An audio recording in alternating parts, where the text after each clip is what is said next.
మరి మూడవ రాశి మిథునం గురించి తెలుసుకుందామండి. గురుగారు 2025 మిథున రాశి వాళ్ళ జాతకం ఎలా ఉండిపోతుంది? మిథునం వారికి ఫస్ట్ ఆఫ్ ఆల్ ఏంటంటే ఇప్పుడు అంటే ఈ 2025లో చూసుకుంటే హ్మ్.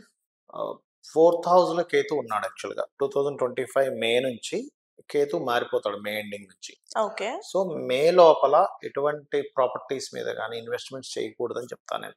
ఓకే. నాలుగో స్థానంలో కేతు ఉన్నప్పుడు ఏమవుద్దంటే చిన్న పిల్లలకనుకోండి, అంటే చదువుకునే పిల్లలకనుకోండి, వారికి చదువు మీద కాన్సంట్రేషన్ ఉండదు పెద్దగా. హ్మ్. ఎప్పుడేదో ఒక స్ట్రెస్‌ఫుల్‌గా ఉంటది. అంటే చదువు మీద పెద్దగా అంతకుముందు వరకు చదివిన వాళ్ళు కూడా మీరు గమనించినట్లయితే ఒక 9, 10 మంత్స్ నుంచి కూడా పెద్దగా చదవరు వాళ్ళు. హ్మ్. అంటే కాన్సంట్రేషన్ చేయలేకపోతారు. మళ్ళీ ఆధ్యాత్మిక విద్యలు, ఏదైనా స్తోత్రాలు నేర్చుకోవడము, ఇట్లాంటి స్పిరిచువల్ రిలేటెడ్ నేర్చుకుంటారు మళ్ళీ కావాలంటే. So, okay. ఎప్పుడైతే మీరు వీళ్ళకి మే దాటుతుందో, మే 30వ తేదీ దాటి కేతు ఎప్పుడైతే 3లోకొస్తాడో, అక్కడి నుంచి వీళ్ళు చదువు మీద కాన్సంట్రేషన్ ఉంటుంది. పెద్దవాళ్ళకి ఏదైనా ప్రాపర్టీస్ కొన్నా దాని మీద కొంత బావుంటుంది. ఇప్పుడు ఈ టైంలో మే లోపల వాహనం ఏదైనా కొంటే కూడా ఏంటంటే ఏదో టెక్నికల్ ఇష్యూస్ వస్తుంటాయి. ఒక డివైస్ కొన్నాము, ఒక కంప్యూటర్ కొన్నాము, ఏదో ఒక సాఫ్ట్‌వేర్ రిలేటెడ్‌గా ఏదైనా ప్రాబ్లమ్ రావడం ఇట్లాంటివి జరుగుతూ ఉంటాయి. మరి మే తర్వాత పరిస్థితి ఏమిటంటే ఈ ప్రాబ్లమ్స్ క్లియర్ అవుతాయి. కాకపోతే మే తర్వాత ఎవరితోనైనా మాట్లాడేటప్పుడు, కమ్యూనికేట్ చేసేటప్పుడు పర్టిక్యులర్‌గా మనం ఎట్లా కమ్యూనికేట్ చేస్తున్నాము? మనం కమ్యూనికేషన్‌లో అవతల వాళ్ళు ఏదైనా కొంత ఇగోగా ఫీల్ అయ్యే ఛాన్సెస్ ఉందా? ఒక్కోసారి మనం కొన్ని కొన్ని విషయాల్లో ఎలా ఉంటుందంటే కూర్చొని పలకరించినా తప్పుగా ఉంటది. హ్మ్. అవును. అర్థమైందండి. కొంచెం అశ్రద్ధగా మనం ఫోన్‌లో చెప్పండి అని కొంచెం చిన్నగా మాట్లాడినా ఎక్కువ మనం ఎక్స్‌ప్రెస్ ఇవ్వకపోయినా తప్పవుతుంటది. తప్పైపోతుంది. సో, అవును. మనం ఏంటంటే ఈ మిథునం వారు పర్టిక్యులర్‌గా మే తర్వాత, మే 30 తర్వాత మీరు కమ్యూనికేషన్ స్కిల్స్ పెంచుకోవాలి. హ్మ్. మీకెక్కడ ఇబ్బందొస్తదంటే మే తర్వాతంతా గూడా కమ్యూనికేషన్ సరిగ్గా చేసుకోకపోవడం వల్ల ఇబ్బందొస్తది. ఓకే. అది మెయిన్‌గా జూసుకోవాలి. హ్మ్. అండ్ అలాగే రాహు 10th హౌస్‌లో ఉన్నాడు ప్రెజెంట్. మే 30 తర్వాత రాహు 9th హౌస్‌లోకి వెళ్ళిపోతాడు. సో, మే 30 వరకు వీళ్ళు విదేశాలలో ఉండి, లేదా విదేశీ కంపెనీస్ లేదా సాఫ్ట్‌వేర్ జాబ్స్‌లో ట్రై చేసేటువంటి వారికి మే 30 వరకు చాలా ఫ్రూట్‌ఫుల్‌గా ఉంది.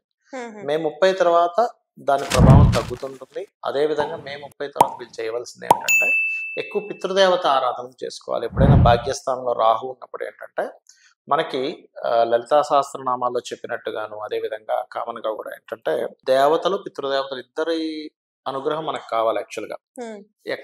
ఎప్పుడైతే మనకి దేవతా అనుగ్రహంతో పాటు పితృదేవతా అనుగ్రహం ఎక్కువగా కావాలని ఉంటుందో, పర్టిక్యులర్‌గా మే తర్వాత మిథునం వారు వీలున్నప్పుడల్లా స్వయం పాకం ఇవ్వడం అమావాస్య సమయంలో. కొంతమందికి ఎట్లా ఉంటుంది, తండ్రి ఆల్రెడీ ఉన్నారండి, మేము ఇవ్వకూడదు కదా అంటూ ఉంటారు. హ్మ్. కానీ ఈ స్వయం పాకం ఇవ్వడంలో తప్పేం లేదు.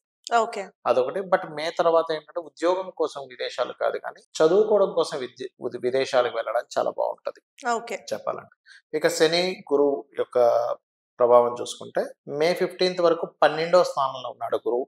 సో, 12వ స్థానంలో గురువు కూడా ఇక్కడ కొంచెం మీకు ఉద్యోగ యోగాలు పెంచుతాడు. 12లో ఉన్నాడు కదా! తప్పనుకోకూడదు. అండ్ అదే విధంగా లగ్నంలోకొచ్చాక కూడా కొంచెం వర్క్ స్ట్రెస్, వర్క్‌లో ఇంప్రూవ్‌మెంట్స్ ఇస్తాడు. హ్మ్. అంటే జూపిటర్ యొక్క కనెక్టివిటీ మాత్రం వర్క్ ఇంప్రూవ్‌మెంట్స్‌కి బాగా తోడ్పడుతుంది. ఓకే.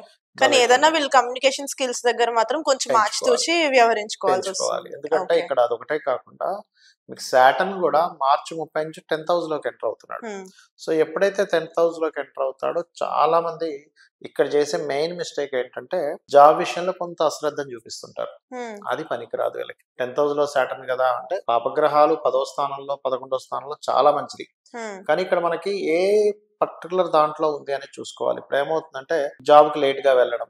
ఒక్కోసారి కొంతమంది ఏం చేస్తారు, లేట్‌గా వెళ్ళినా సరే అక్కడ వాళ్ళు బయోమెట్రిక్ వాడకుండా లోపలికెళ్ళి ఏవో కొంచెం చిన్న చిన్న ఏదో తప్పిదాలు ఒక చేస్తారు. చిన్న చిన్న ఈవెన్ హెడేక్స్ ఉంటాయి. బయోమెట్రిక్ వాడడం కూడా థర్డ్ హౌసే సూచిస్తుంది. ఓకే. సో, ఇట్లాంటి తప్పిదాలు చేయకూడదు. హ్మ్. కమ్యూనికేట్ చేయకపోవడం. వీళ్ళు వర్క్ చేస్తారు కానీ బాస్‌కి రిపోర్ట్ చేయరు. పై వాళ్ళు ఏమంటారు, వీళ్ళు పని చేయలేదనుకుంటారు. చేసి కూడా సరైన కమ్యూనికేషన్ చేయకపోవడం వల్ల జాబ్‌లో ఎఫెక్ట్ వస్తది. ఈ జాగ్రత్తలు తీసుకోవాలి. ఓకే. యాహ్! మరి 2025లో మిథున రాశి వాళ్ళు పాటించాల్సిన రెమెడీస్ ఏంటండి? రెమెడీస్ అంటే ఏం లేదు. కొంచెం మంగళవారాలు గణపతి ఆరాధన చేయడము, హుహు. శనివారాలు శని భగవానుడి దగ్గర దీపారాధన, కాస్త ఆంజనేయ స్వామి ఆలయాలకు వెళ్ళడం చేస్తూ, సర్వసాధారణంగా వీళ్ళు చేయవలసిందేంటంటే, లలితా అమ్మవారి ఆరాధన చేయడం అన్ని విధాలా ఉత్తమం. ఓకే గురుగారు. థాంక్ యూ సో మచ్ అండి. శ్రీమాత్రే నమః.